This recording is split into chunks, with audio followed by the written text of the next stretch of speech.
Welcome to the Diffusing Music podcast. I'm Ben Neill, and in this podcast, we explore new developments in the democratization of music through technology. My guest today is Alexandra Fierra, whose company, Eternal Research, produces a very unique instrument called the Demon Box. The Demon Box is an instrument that monitors electromagnetic fields generated by objects such as a camera, a video game console, tuning forks, a smartphone, a chainsaw, a radio, or an electronic toy to create an array of musical sonorities and control signals. I was lucky enough to serve on a panel with Alexandra on new instruments at the Audio Engineering Society conference, and I'm happy to have her with me today. Thanks so much for joining me, Alexandra. Thank you so much for having me here. I'm excited for this. Yeah, so can you just start out by giving us a little overview of the Demon Box and your company, Eternal Research? Sure. The Demon Box, which you can kind of see here in various iterations, here's an earlier version. At the very top, these are like some of the earlier wooden prototypes are from like almost 10 years ago. So it kind of just started as a little device I was making for my own music. I started doing noise music and always wanted to be like a film composer, film sound designer. So I was obsessed with those kind of liminal, strange sounds, and I actually didn't know how to make them. I've been very bad with technology. I'm not good with digital, pretty much anything. So I just started making them in ways that, putting a resonating device or EMF device and trying to get the sounds I was looking for in ways that were analog or just ways that I just could understand. And the ethos of this was I was always trying to find things, and in a way, Eternal Research maybe it's an inside joke where I was eternally researching to find the solutions to this problem of how do I make an interesting sound that sounds like it would be in a film. So it's been it's actually almost 11 years now since the beginning, like genesis and spark of it. And in the last 5 years, we've kind of been like, let's make this a real product. And then in the last 2.5, 3 years, we've been, let's make this out of metal. Let's make it amazing. Let's make it digital and powerful and synesthetic. And let's shoot for the moon and see what happens. Yeah, it's interesting. One of the things I talk about in the book, particularly toward the end, is that I really see the artist of the future as perhaps being as involved with influencing the creativity of other people as much as trying to produce their own masterpiece, in a sense. So I think that's really interesting that you came at this through your own creative pursuit. In other words, it wasn't something that you just set out to do as a product first. It grew out of your own artistic interests, it sounds like. Oh, definitely. I think the one thing that has always been my biggest heartbreak in music is that I tried to learn a cello when I was 10, and I thought it was beautiful, and I liked it, but then my father was like, this is too big, I can't take it to school anymore, so you can't play that. And so I was like, oof, I loved the cello, and so I couldn't do the cello, and then I was kind of this ship without a sail for 15 years, wanting to play an instrument and never really knowing how to. And even a piano, the way a piano is laid out, I never really understood it. There's no one teaching me, so I just was music was such a mystery. And then at a certain point, I just realized, I need to figure this whole dilemma in myself out and try and make an instrument. And it really started with that. There's a little, is it Korg? These little qubits, this little synthesizer where you magnetize everything and bring it together. It was almost like a child's device, but little bits. Yeah. It all started with that when I made 17 seconds of noise from it. And then I started recording it onto tape and stretching it out. And I took that 17 seconds and made it into 42 minutes of tape. And when I did that, all these amazing harmonics and patterns came out. And it just made me realize that, music will come if you keep trying to find music. You don't need to learn to play guitar. You can take 17 seconds and stretch it out and just create the harmonics. And so that was a moment where I'm infinity is hidden everywhere. Let's search for it. So Yeah, and the idea of using these electromagnetic fields as your source material, or basically the generative impulse, right? That creates the sonorities that come out of the Demon Box. Can you just maybe talk a little bit about that for people who might not be so familiar with what that really is, and why you chose to work with that? I mean, part of it was from, growing up, I always heard like everyone was afraid of EMF. EMF sounded like the equivalent of like car exhaust. And I was like, oh, it's like all this EMF, all this disturbance. And at a certain point, I'm like, well, something in the way I'm wired, I can hear electricity, like I can hear lights and things. And so I hear patterns in it. And I realized that, well, all this thing that people are calling like a trash substance or like an it's all energy. And if you listen to it in the right way, that energy it's analogous to an oscillator. It just becomes an oscillator that isn't quantized. And it's an oscillator that is organic and moves and breathes, because these little TVs I have in the back, I love them. And my favorite part about them is just when you turn them on, like the moment all that electricity goes through all the circuitry, it literally feels like Frankenstein, where it's almost like life is being brought into it. And there's so many patterns, and going through all the capacitors and all the circuitry, it's all these fluctuations that happen, and they're just sending it out. And it just seemed like this most unique and diverse and organic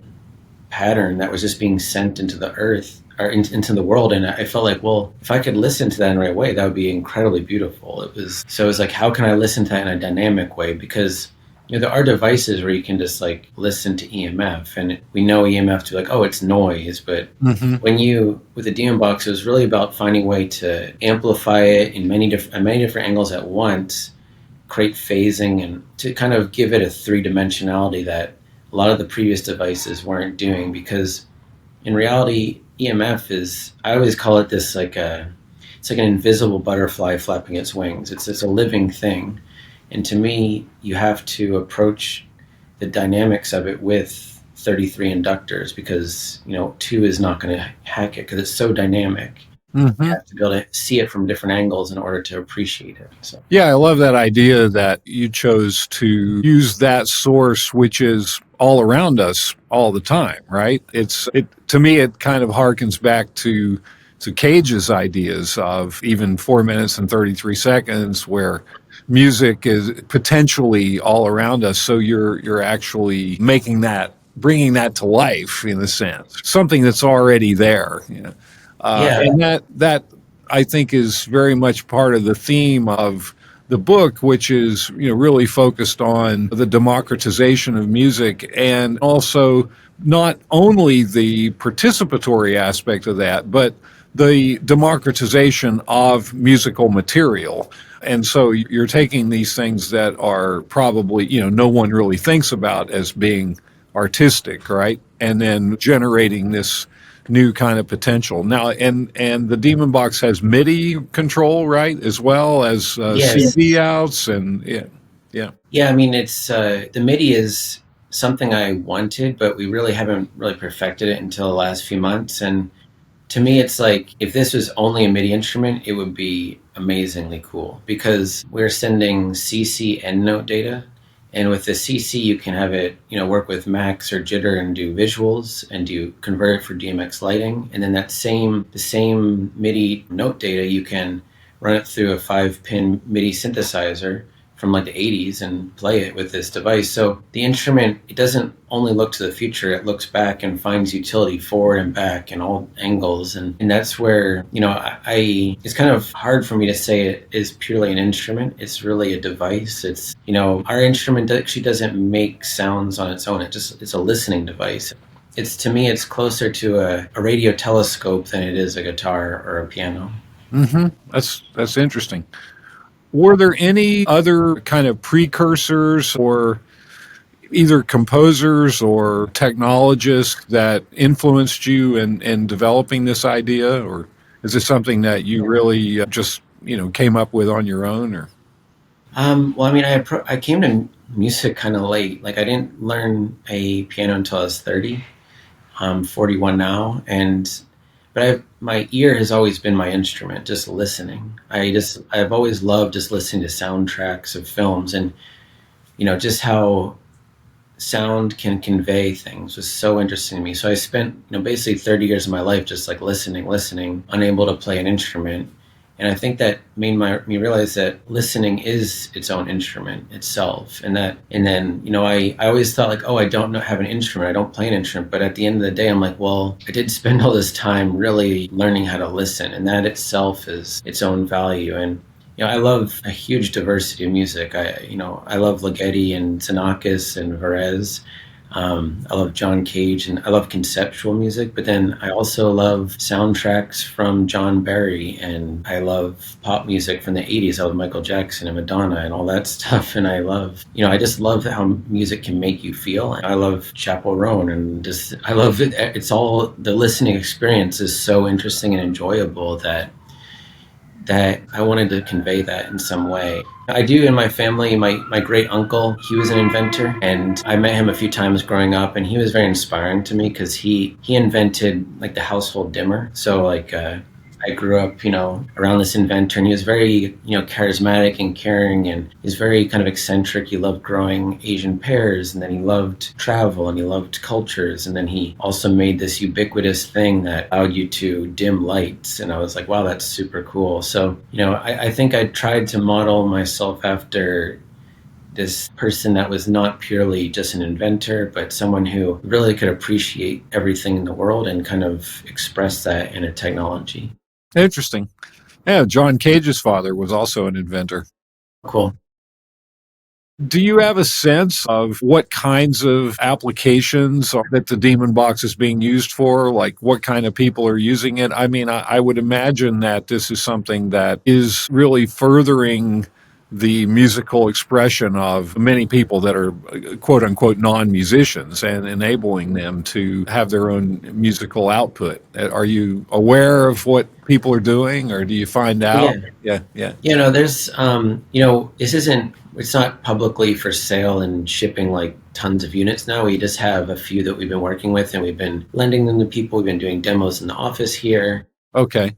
There's a few people who very early on were like, send me one, and we sent them. And, Sola Jesus, in her performance as Nika, used one, and she was the first to use the instrument, and she used it in a way I would never expect, where she was kind of sampling kind of the feed on your phone when you're scrolling in this sort of like, creative way. And that was, I never would have thought of that. And she did it, and it was amazing. And then I know there's some people who are working in sound design around television and film. And then I know there's people who are trying to find new sounds for doing sequencing and beats. And to me, it's like, I'm so excited that people are using it in ways I haven't thought of. Because to me, like the worst part about inventing something would be to like know how everyone's going to use it. Like, I love that I'll never fully know how it can be used. That's the most interesting part. And so, I could say there are applications that I can't even conceive of yet, that someone will find tonalities from certain things that are just super cool. So I'm just really excited that people are finally kind of getting it, because I've really felt like a crazy person for many years, being like,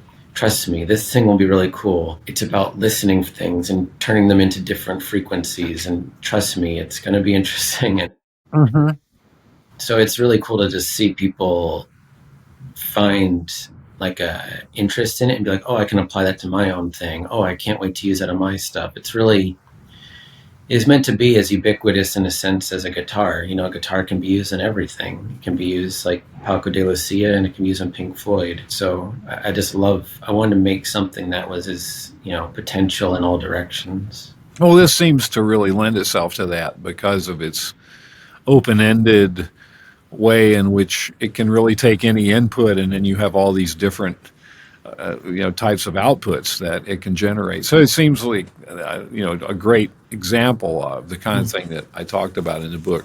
When do you think it will become more broadly available? Do you have a schedule for that? Or we're currently in the last week or two of signing with a contract manufacturer. So we're going to be, instead of putting together little batches of 30 at a time, we're going to be able to order 1,000 of them, 2,000 of them, and kind of start getting them out to the world, because, we've had a bunch of delays in it. And I can tell you that the last year of the development of it has been what the previous 5 years was. It was because when you're like elevating it to a commercial product and getting the tolerances perfect and getting it so you can build it efficiently, it's like that is the work of the ages. It's so hard. Mm-hmm. And then we also wanted, at the last minute, adding a button which will allow people to kind of flash it with their own firmware so they can kind of do open source coding.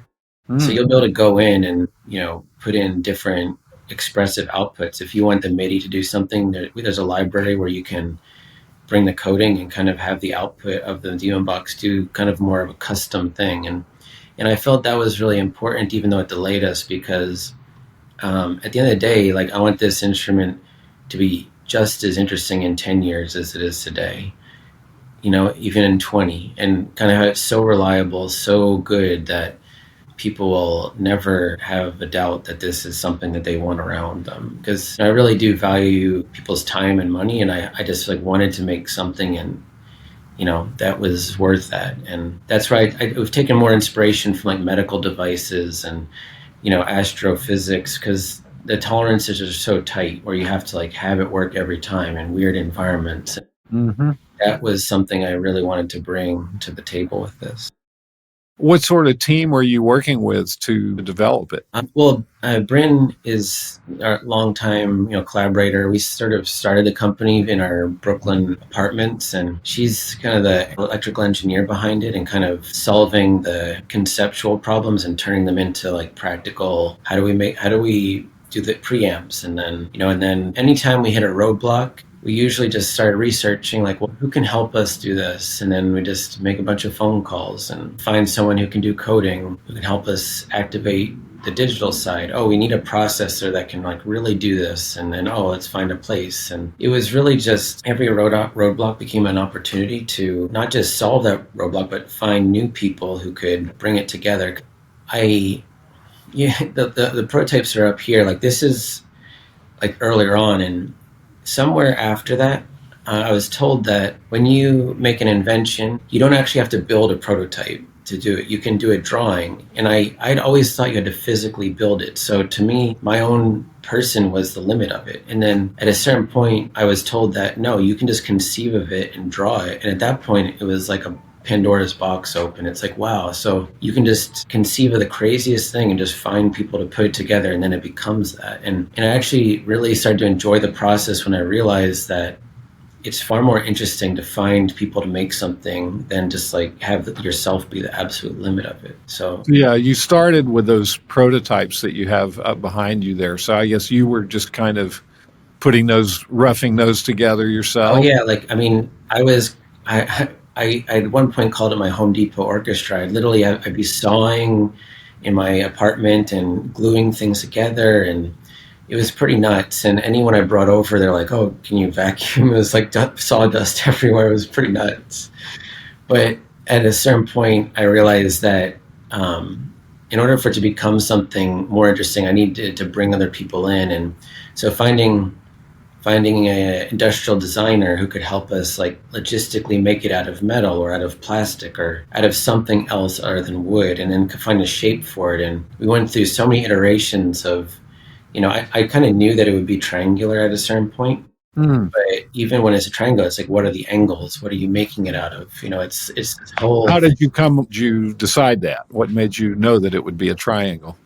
Well, I made this prototype where I basically took three sets of two guitar pickups, and I was putting them together, and I was like, well, how can you put these together in a way that works? And I found out a triangle seemed to work. And then I'm also really interested in numerology, and I really love odd numbers, and I feel like music has so much evenness to it, and twos and fours. And so to me, a triangle is an expression of a different numeric system that I felt music has been needing, because everything is about quantization into these even systems. And to me, you can make amazing music, but there's a whole world that is out there in these odd numbers that don't always resolve. And I was like, why does music have to resolve? Why can't we find these other shapes? And to me, I feel like the triangle also is like like an original shape. It's like a deep shape within the universe. And so I wanted to connect all that together. I wanted to connect this numerology. And,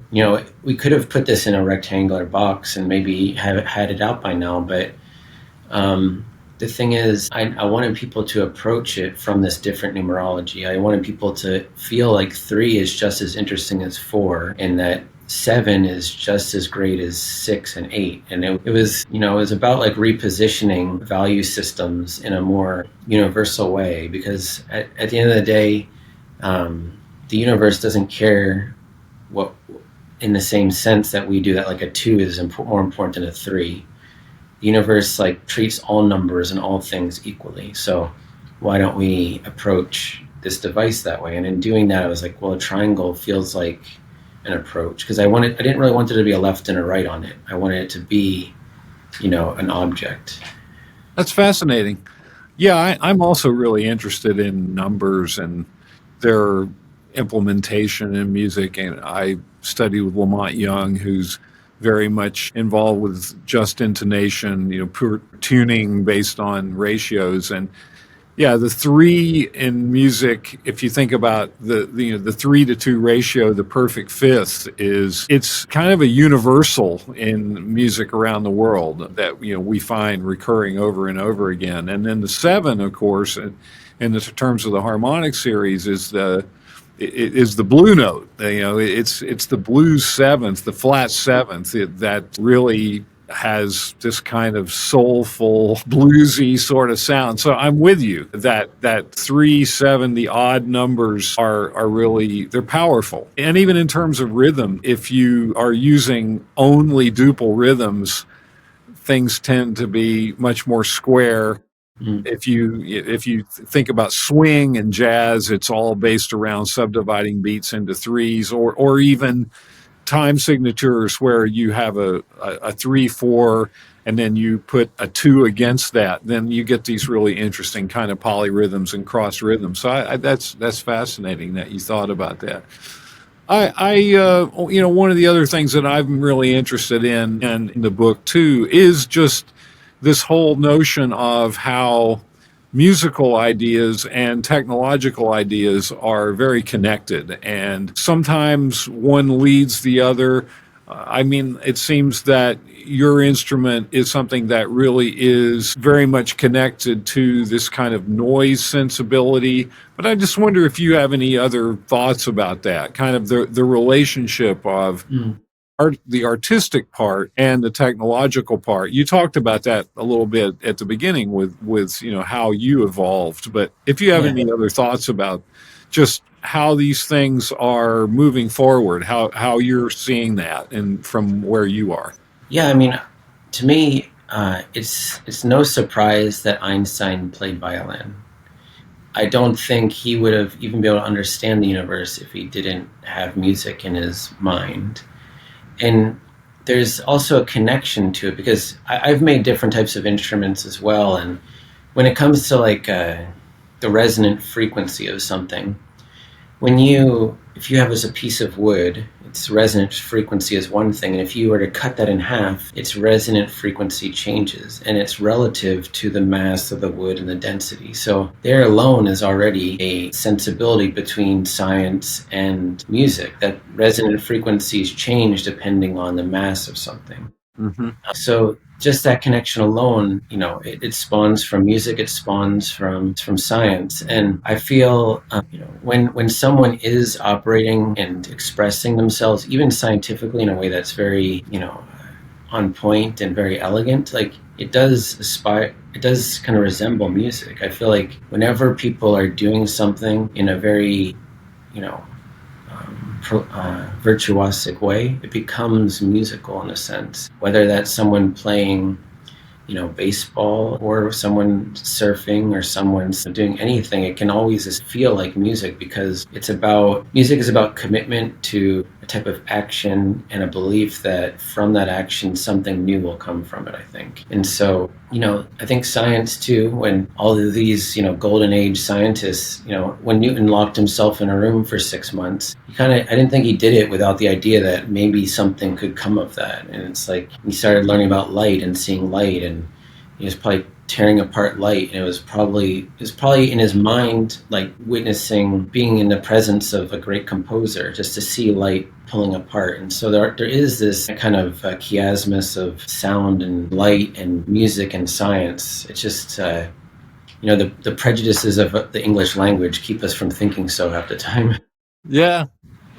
Yeah, I mean, I think your instrument definitely encourages people to discover. And I think that's so much of creativity. I find the most interesting parts of creativity are when we discover something that we didn't anticipate. And that's what I love about your instrument. I had a chance to play around with it a little bit at the AES, but it's just, it seems like it's all about that. It's all about this idea of you don't know exactly what you're going to get, and that to me is really the greatest delight in working with these different instruments. And I've always tried to set up those kinds of situations, with my own things. But I think you've created something here that is just a fantastic facilitator of that, and again opens up that experience to anyone. And I think there's a very low bar for anyone to enter into engaging with it. It's not like, oh, I can't do that, I don't know how to play that or something. I think you did a great job of Thank you. just making it so wide open. And that's what I'm really interested in, is how that is really changing the whole nature of music, and it is becoming something that is much more just a part of life in our world. Yeah. So what else is on the horizon for Eternal Research? Do you think you'll do other instruments? Is this you think this is really, what I know this is your main focus now, but Yeah. I'm curious if you have other ideas that you're projecting them toward the future with. Well, I definitely have others, and some of them are being conceptualized and built in 3D software now and kind of conceptualized. But I'm still focusing on getting this out into the world. But at the same time, I'm trying to learn from the experiences about what our limitations were on the Demon Box to make something that wouldn't necessarily be like a Demon Box version 2, but an instrument that would work well with the Demon Box, and then together they would have even more potential. Because I really don't believe in like building in obsolescence into things. I wanted to build something iconic. And so, the next thing has to be, there's all these, philosophical ideas I'm working on that are almost more important than anything. They're like, if I'm making something, how should it react to the things around it?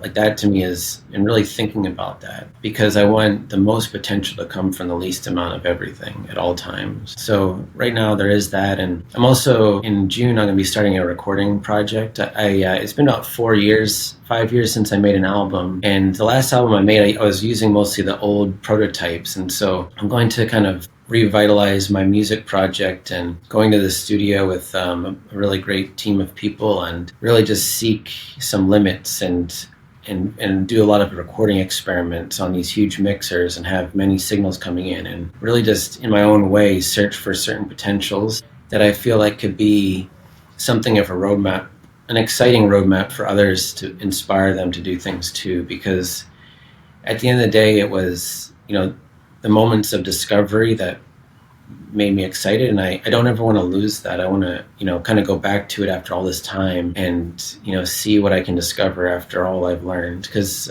someone told me that, the inventor has kind of had the most time with the instrument. So maybe I'm the best person to play it at this moment, but at the same time I want to find ways to push the envelope and still see what I can discover. And so I'm bringing a few people in, kind of getting a little bit more ambitious than I have in the past, and really just seeing what this Demon Box can actually do when I have people helping and facilitating that. Because up until now it's been very small projects, and I'm trying to see what can really happen when we bring people together.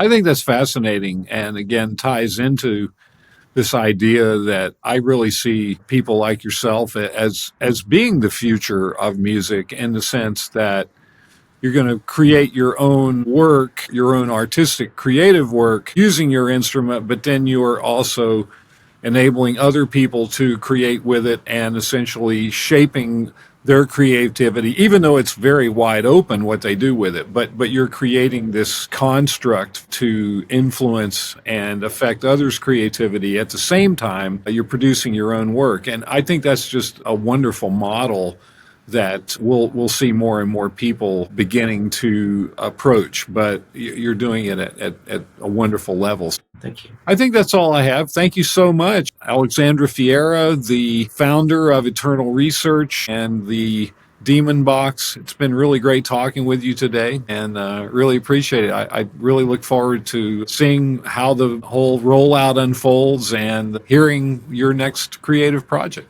Thanks so much. Yeah, Okay. So much. Thank you.